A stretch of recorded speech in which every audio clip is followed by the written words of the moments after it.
Government budget क्या होता है? अभी हम रिसेंटली बात कर रहे थे कि गवर्नमेंट बजट में गवर्नमेंट दो चीजें करती है। एक तो गवर्नमेंट बजट में रिसीट होती है और एक गवर्नमेंट बजट में एक्सपेंडिचर होता है।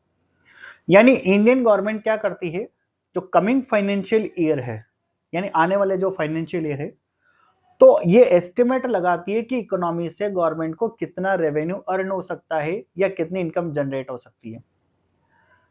फाइनेंशियल ईयर में जो इनकम जनरेट करने वाली गवर्नमेंट, उससे बोलेंगे estimate receipt of the government. लेकिन याद रखिएगा, जब ये रिसीट गवर्नमेंट के पास आती है तब गवर्नमेंट इस रिसीट को अपने पास नहीं रखती। इसी रिसीट को वापस इकोनॉमी को चलाने के लिए एक्सपेंडिचर करती है। हो क्या रहा है, गवर्नमेंट इकोनॉमी से पैसा कमा रही है। कैसे कमा रही है इस पर अभी डिस्कस करेंगे अपन। और जो पैसा कमा रही है उसको इनकम बोल सकते हैं अपन, या रिसीट ऑफ द गवर्नमेंट बोल सकते हैं। और उसी पैसे को वापस गवर्नमेंट इकोनॉमी को चलाने के लिए एक्सपेंस कर रही है। यानी दो चीजों पर हम बात कर रहे हैं, one is receipt and expenditure by the government. अब जो रिसीट होती है वो एस्टिमेट रिसीट होती है, यानी Indian government coming financial year में किन किन रिसोर्सेज से इकोनॉमी से इनकम जनरेट करेगी, वो एक एस्टिमेट लगाया जाता है। It is not actual figure. और उसी रिसीट में से एक्सपेंडिचर करना होगा तो वर्ड्स यूज में लिए जाएंगे इसको डिफाइन करने के लिए, estimate receipt and estimate expenditure. अब आपके माइंड में क्वेश्चन आ रहा होगा कि सर रिसीट कैसे मिलेंगे इंडियन गवर्नमेंट को? तो मनाली देखिएगा, रिसीट का मतलब ये हो गया कि इंडियन गवर्नमेंट कहीं तरीके से कई सारे रिसोर्सेज से इंडियन इकोनॉमी से पैसा अर्न करती है in the form of tax. Tax is the major resources of the income for the Indian government. Indian government हमारी इकोनॉमी पर, पब्लिक पर कई तरीके के different kind of tax imposed करती है, डायरेक्ट एंड इनडायरेक्ट। ये जो डायरेक्ट इनडायरेक्ट टैक्सेस पब्लिक पर इंपोज्ड किए जाते हैं, इसका पैसा जब गवर्नमेंट के पास जाता है तो वो वर्क करता है किसकी फॉर्म में? एस्टिमेट रिसीट की फॉर्म में। थोड़ा सा बात करते हैं कि डायरेक्ट और इनडायरेक्ट टैक्सेस क्या होता है। डायरेक्ट टैक्सेस वो टैक्सेस होते हैं जो जिस पर इंपोज्ड किए गए उसी को पे करना होगा।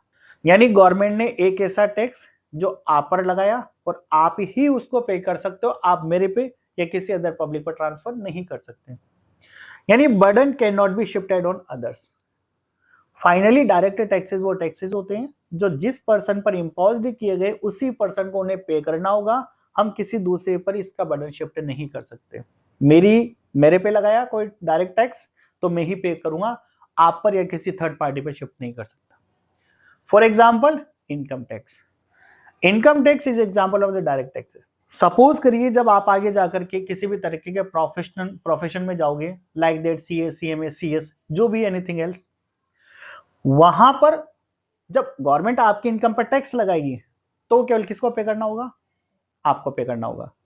तो वो आपके लिए क्या बन गया? Direct taxes. आप उसका बटन किसी दूसरे पे भी शिफ्ट नहीं कर सकते। तो डायरेक्ट टैक्सेस का पार्ट है इनकम टैक्स। एसेट्स टैक्स हो गया, मेरी एसेट्स पर अगर गवर्नमेंट ने कोई टैक्स लगाया वो भी मुझे पे करना है। सेकेंड फॉर्म होती है इनडायरेक्ट टैक्सेस। इनडायरेक्ट टैक्सेस वो टैक्सेस होते हैं जो इंपोज आप पर किए गए लेकिन पे मुझे करने पड़ रहे हैं। यानी कि मीनिंग क्या हुआ? ऐसे टैक्सेस जो इंपोज्ड किसी एक पर्सन पर किए गए लेकिन पे किसी दूसरे पर्सन को करने पड़े, थर्ड पार्टी को, that is known as indirect taxes. Like that GST, goods and service tax. और जीएसटी के बारे में हम डिस्कस करेंगे, आपके इंडियन इकोनॉमिक डेवलपमेंट में एक चैप्टर आएगा, वहां पर जीएसटी को डिटेल से पढ़ेंगे अपन। अब जीएसटी कैसे इनडायरेक्ट टैक्सेस का एग्जांपल है? जीएसटी लगता है, गुड्स एंड सर्विस टैक्स लगता है प्रोड्यूसर पर, जो गुड्स एंड सर्विसेज का प्रोडक्शन करता है। लेकिन प्रोड्यूसर क्या करता है? उसका बर्डन कस्टमर पर शिफ्ट कर देता है। जब भी हम किसी भी मॉल में या किस मार्केट के अंदर कोई भी चीज परचेज करने जाते हैं तो जो शॉपकीपर होता है या जो फर्म होती है वो अपने नाम से बिलिंग करती है उस प्रोडक्ट की जिसे हम मार्केट से परचेज कर रहे हैं। लेकिन आपने देखा होगा उस बिल के अंदर प्राइस के साथ प्लस किया जाता है सीजीएसटी प्लस एसजीएसटी। यानी जीएसटी का कितना पार्ट सेंट्रल गवर्नमेंट को जाएगा और कितना पार्ट स्टेट गवर्नमेंट को जाएगा, और उस जीएसटी की वैल्यू को जितना भी परसेंट टैक्स उस प्रोडक्ट पर लगता है वो आपको बिल की प्राइस में इंक्लूड कर दिया जाएगा और टोटल वैल्यू निकाल दी जाएगी, उतना अमाउंट आपको पे करना होगा। एक्चुअल में वो टैक्स किस पर लगाया था? प्रोड्यूसर पर। प्रोड्यूसर ने किस में ऐड कर दिया, बिल में, तो पे किसका करना पड़ा, हमें, कस्टमर को। Burden can be shifted on others, यानी ऐसे टैक्सेस जिनका बर्डन किसी दूसरे पर शिफ्ट किया जा सके उसे कहा जाता है इनडायरेक्ट टैक्सेस। क्लियर है? तो ये डायरेक्ट और इनडायरेक्ट टैक्सेस होते हैं जो गवर्नमेंट की इनकम के फॉर्म में काम करते हैं और एस्टिमेट रिसीट का पार्ट होते हैं। इसके अलावा भी गवर्नमेंट, ये तो टैक्सेस से इनकम हो गई, टैक्सेस के अलावा भी गवर्नमेंट कई तरीके के रिसोर्सेज से इनकम कमाती है। फॉर एग्जाम्पल, कोई गवर्नमेंट एंटरप्राइजेस है, तो गवर्नमेंट एंटरप्राइजेस से जो भी इनकम जनरेट होगी it will be the part of the government. Government school है, वहां से जो भी स्टूडेंट से फीस रिसीट होगी वो गवर्नमेंट की रिसीट का पार्ट बनेगी। गवर्नमेंट हॉस्पिटल से, हालांकि सब कुछ ट्रीटमेंट फ्री में होता है गवर्नमेंट स्कूल हॉस्पिटल्स के अंदर, लेकिन फिर भी अगर थोड़ा बहुत भी अपन जब गवर्नमेंट हॉस्पिटल के अंदर जाते हैं तो 5 to 10 रुपीज की स्लिप किसी किसी हॉस्पिटल के अंदर होती है, वो हमें पे करना होता है, बिल्कुल माइनर सा पार्ट। अगर वो जा रहा है तो वो भी गवर्नमेंट के रिसीट की फॉर्म में काम करेगा। इसके अलावा गवर्नमेंट कभी कभी हम पर फाइन एंड पेनल्टीज लगा देती है, वह भी गवर्नमेंट की इनकम होगी।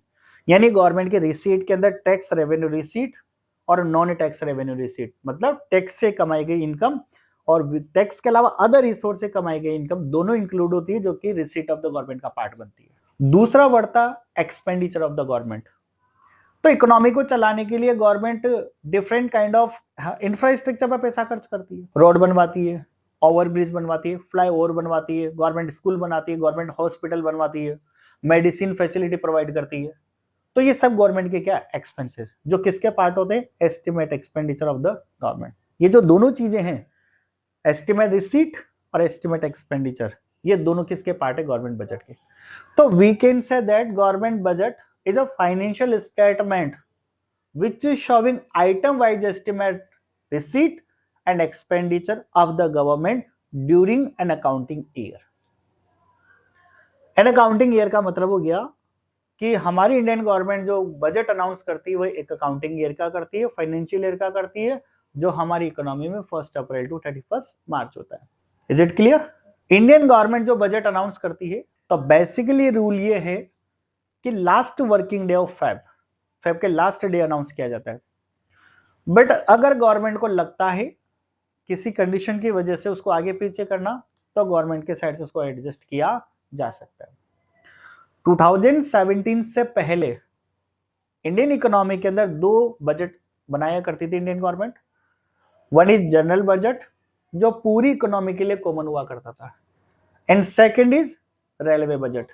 सेपरेटली रेलवे के लिए अलग से बजट अनाउंस किया जाता था, क्योंकि रेलवे में इंडियन गवर्नमेंट की मोनोपोली है। But from the 2017 by the prime minister Narendra Modi, तो उन्होंने क्या करा, 2017 से ही जो रेलवे के लिए सेपरेट बजट बना करता था उसको जनरल बजट में इंक्लूड कर दिया।